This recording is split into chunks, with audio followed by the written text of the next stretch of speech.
Hey, what's going on, everybody? Zach here with Brandon Wound Pickups, and welcome back to another episode of Rewind Time. We got a treat for you guys today. Actually, it's a treat for myself. These things are awesome. We have a pair, actually, of Gibson Alncio staple pickups. These things are crazy. Really, really cool. You do not see these very often. This is probably the first Alncio staple pickup I've seen in years, actually. These don't go bad all that often, and they just didn't make that many of them. So this set, I believe, came out of like a Super 400 or something like that.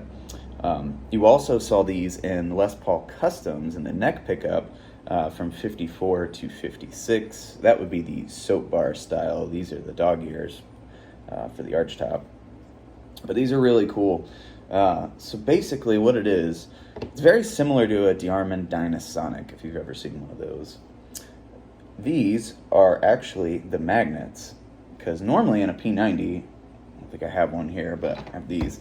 So these are bar magnets, and a P90 would have two of them, you know, down here in the base plate and all that, and then you'd have steel pole pieces. On these, you actually have 6 individual Alncio magnets, and they're adjustable by this whole contraption. And again, Dynasonics are very similar to this.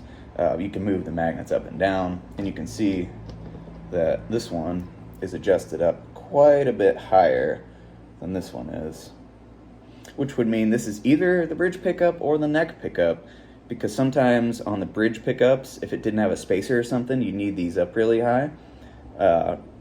Or if it didn't have that, maybe the neck sat really low and they had to raise, I don't know. But one is set higher than the other, you can adjust them. The bobbins are really cool. They are made of that black, white, black material that we've talked about before, which is the same material. And I've actually had this sitting over here this time, so I don't have to run in the other room and get it.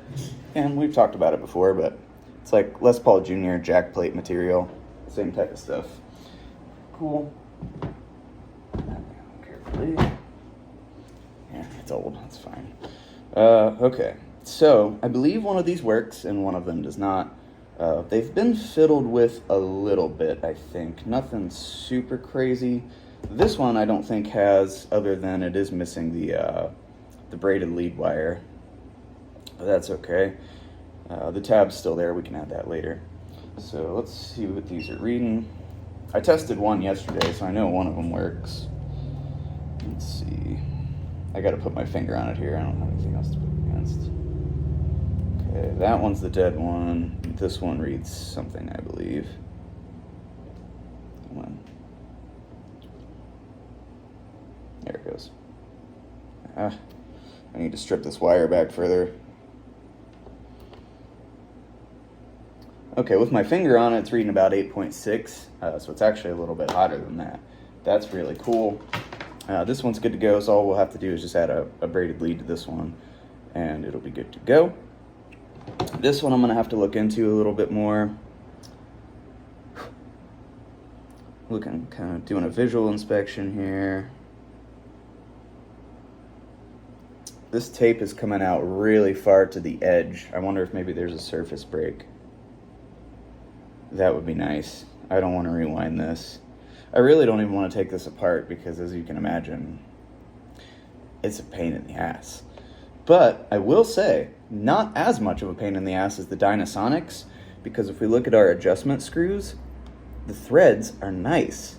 On the Dynasonics, I guess Diarman was like, oh, we don't want people to back those out all the way, so they crimped the threads real hard on them, which makes it nearly impossible to get them out of the thing. That's not the case on this. I would say this is a better design overall than the Dynasonic from a kind of rigidity standpoint, and as far as like working on them, they're a little bit easier. Okay, so what I have to do now is unscrew this, get the base plate off so I can start taking a look at the coil there. All right. Okay, so I loosened up the base plate a little bit. I don't need to take it all the way off just yet. I just needed access to the coil. I started taking the tape off. It's putting up a fight. It's wanting to come off in 15,000 million different pieces. So I'm going to have to soften the tape up a little bit. We'll use some Goo Gone and try to get that coming off in one piece, which is going to stop me for a minute. I can't really do anything else until I do that, so I'm going to get this soaking, and hopefully we can get that tape off and take a little bit of a closer look at the coil. Okay, clock wipe. It's a different day now. These things are pretty complicated, guys. I wanted to make sure I had a full day with, nobody else around that I can mess with this, because it's got to come apart, unfortunately.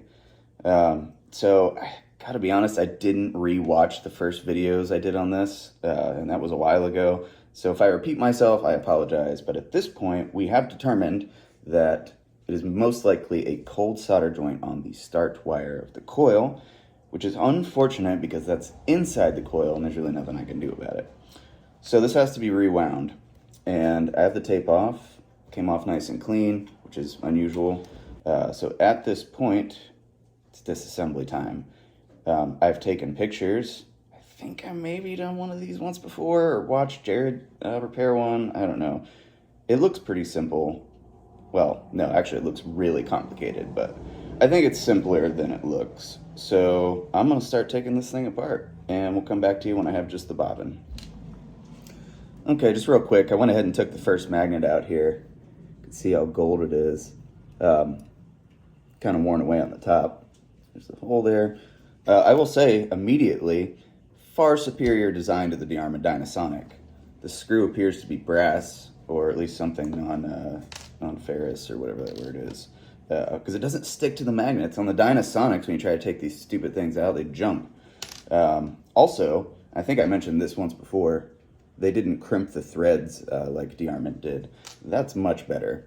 Okay, so I'm going to continue taking these all out. Very curious to see what the bobbin core is going to be like in this. We'll talk about that here in a minute. Alright, so we got all the magnets out. Really wasn't too bad. Everything's a really nice snug fit. Like I said, all these screws are really nice. Yeah, it's going to be pretty easy even putting it back together. So at this point, ooh, here's the base plate. That's kind of cool. At this point, we have to rewind this thing. Now, what we could do is just cut the wire off and rewind it. I'm not going to do that, however. This is old plain enamel, and occasionally, if you get lucky, you can actually unwind this stuff and save it. So that's what we're going to try to do. Now, are we going to put it back on this pickup? Probably not, because once it gets down into that kind of start wire, usually it'll kind of break and then you won't quite have enough wire. But the same guy that sent these in also ordered a set of my limited edition upcoming 59 clone PAFs. And we're going to go ahead and put the wire from this into that set for him. If it comes off clean, we'll see. But yeah, so I'm going to clean this up just a little bit more and get it prepped for unwinding. Again, I'm very curious to see what the bobbin core is. I can't really see. Yeah, I can't tell from in here. Sometimes when you have these old kind of layered stuff, the core will actually be tortoiseshell, which is really cool. Wow, we've actually done videos on stuff like that before. Okay, so let's get to unwinding, shall we? Okay, guys, so we are actually in the winding room currently. You guys don't get to see this room very often. Here is my unwinding jig. You can see this kind of spins in here. Is it the best? No, but it works for what I need it to do. We don't do much unwinding. Okay, so I've got a drill down here. I've got a spool and a custom little thingy we had made. And we're just going to start unwinding this. We'll start out kind of slow, and then we'll kind of gradually work up a little faster. And then I'm going to be guiding the wire like so. A little faster than that. Come on. There it is. And it broke immediately.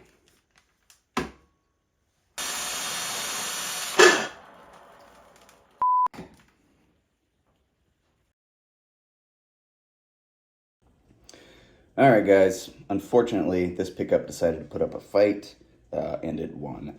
I ended up having to cut the wire off. Unfortunately, there was just no other option. It was too brittle, essentially. So you'd unwind a little bit and it would break. Then you'd unwind a little more and then it would break again. And then I took it off of the unwinder and I came in here and started unwinding it by hand, and it was still kind of breaking. Just too brittle. There was no way we were going to get enough clean wire off of there. And sometimes that happens. it's just kind of unfortunate. It's luck of the draw with these things. I do actually have an example over here of a successful version of that. This is what we were trying to do. This came off of a 50's P90 from my buddy Kyle at Vintage Correct Parts. And that's most of the wire right there, and it came off really clean. We actually just did that not too long ago. What are you gonna do? It's unfortunate, but that's what happens. If we look inside here, we do have a black bobbin core. I thought it might have been tortoise, but it is not. So at this time, we actually have to get this thing rewound now. And normally on a P90, I would use a certain machine that I have in there. It's very similar to what Gibson would have used back in the 50's. It's called a Geo Stevens winder. Excuse me. I don't know if it's going to work on this one though, because of, that. But we're going to go take a look and we'll see if it'll fit on there. So let's go. Okay guys, real quick before we go and wind this, I was thinking about it, and that insulation was so brittle. I wonder if that was part of our problem with the pickup not working. It could have been that cold solder joint on the start like I was saying, but it could also be that the insulation was so brittle and maybe it was cracking down in there and shorting out the pickup. Who knows? It has to be rewound, so it doesn't really matter. Let's go. I think this is gonna work, guys. Fits on there decently snug. It's a little looser than I would like, but I think it'll be just fine because once we put the end piece on and tighten up the tailstock, it should hold it in place, and I think we'll be good to go. So this is the machine. Like I said, it's a Geo Stevens. Very similar to one that Gibson had back in the day, although this one is a little bit newer. But yeah, so I'm gonna go ahead and get it set up, and I'm glad we can use this machine because we could have used one of these. This machine can pretty much wind anything, but I mean, let's be honest, this is a little cooler. So let's get this thing wound up.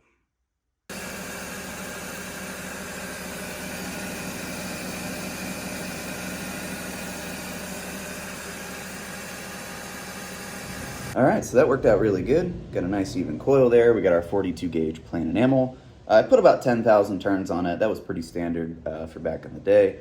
So the start wire was actually coming out of here versus on a P90, it's usually up here, but we were able to make it work. The machine wound it beautifully, and we're ready to start reassembly. But the first thing we got to do is we got to tape and lead this thing. I'm gonna start with some new tape, because this old tape is kind of thin and it's got a couple little small holes in places. I want to make sure it's nice and protected, and then we'll put on a layer of the original tape so it looks correct from the outside. All right, and then we get to deal with this, which I'm really excited about. Let's get to it.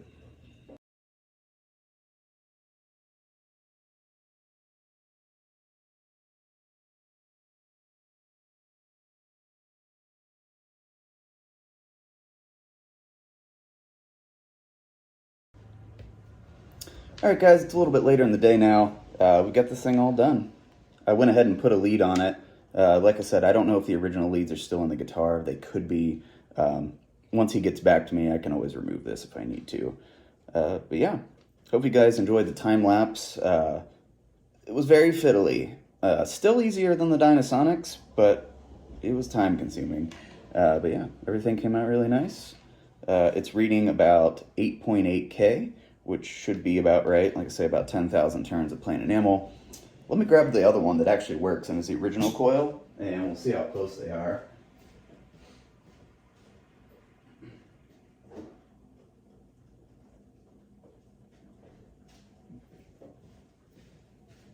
And also, this was hiding underneath of the working pickup. It's a little solder tab for the braided lead. I put one of mine on, but I'll change that. I'll put the original one back on. So let's see what this one's reading. So this one is still the original wind. We've got, with my finger on it, about 8.4. So it's probably around 8.6 or something like that. So it'll be a nice set. But yeah, there you guys have it. Really cool pickups, not something you see every day. Really cool to be able to work on one of these. And I think that's gonna go ahead and do it for this one. Thank you guys so much for watching. Take it easy. We'll see you next time.